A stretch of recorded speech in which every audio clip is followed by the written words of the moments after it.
That was the Fugees, Ready or Not. So invariably this time of year, of course, Father's Day rolls around. I don't expect that Father's Day will ever have the impact or import that Mother Day does. It is sacrosanct. It is sacred. You can't go to a restaurant, get flowers, make a call. It is, if you're a restaurant or you a place where they say brunch or lunch or dinner or even breakfast, you know that you make your year on that day. And I think it should be so. Mothers are impactful to our society. They have an esteemed place, which they have earned and they're worthy of. What I don't understand is invariably almost every Father's Day, instead of loving tributes of the fathers who are in their children's lives, who are have wonderful relationships, who've been impactful and important, instead of highlighting those, society, social media, and the like, will highlight the one person or the few people, or the many people, I should say, that have had a negative impact with their fathers. You would think if you watch social media on Father's Day, everybody was a cross between Brian McKnight and Russell Simmons, which is not true. I think it is almost invariably more attractive to society to illuminate the bad people than the good. And I don't, for the life of me, understand, if you've had these problems with your father for years, why do it on a day or demonstrate it on a day or be vocal about it on a day when everybody else is honoring the men who are important to them, who matter to them? It's not a day. If you're not, first off, if somebody's not important to you, you wouldn't want to honor them anyway. But why is it important that you speak out on the day when people are taking an opportunity and taking a moment out to say thank you to the men that were important to them? Why does Hallmark have a card that is a Father's Day card for mothers? Now, as great a mother as you are, you're not a father. As impactful as you've been and you've had to raise those children by yourself, that doesn't make you a father. It is a tragedy. It is hard to deal with, and I understand that. But it isn't your day to intrude on someone else's.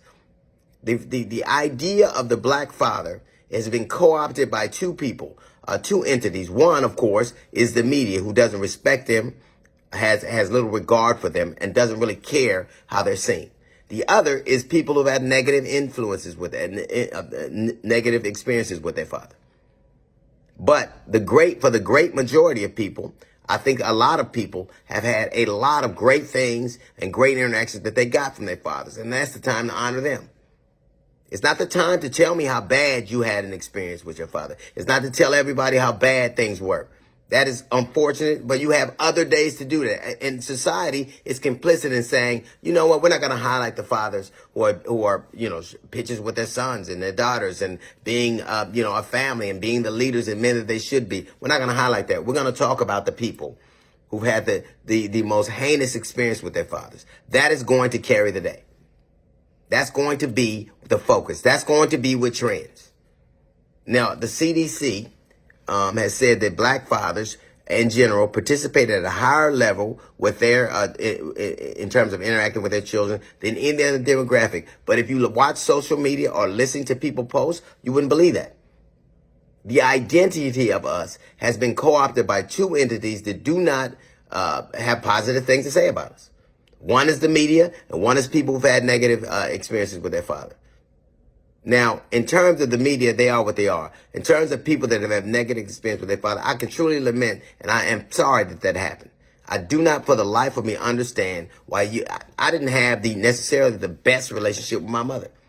It was tumultuous. It was painful. It's something I sort out every day, and I'm a grown man, as grown as you get.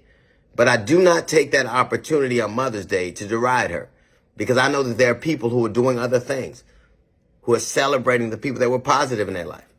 It is okay for you not to say how bad your father was on a day when people are telling you how good theirs is. It is okay to say, you know what, I'll do this tomorrow. But society has a vantage point, and that vantage point is demonstrated all the time. You won't see sons and daughters. You won't see glowing accolades to positive male figures. What you'll see, what carries the day, is someone who couldn't stand their father, whose father was absent. And that to me is a shame. That to me is something, and the pain of that people have to deal with. But if your father has been absent or horrible, why would you want to mention him on a day when somebody is not having those experiences? When somebody wants to say thank you to a man who was positive to them. Misery indeed loves company. And it seems to occupy a lot of space on Father's Day. And to me, that's a shame. If you had a bad father, I can truly say that I lament that for you.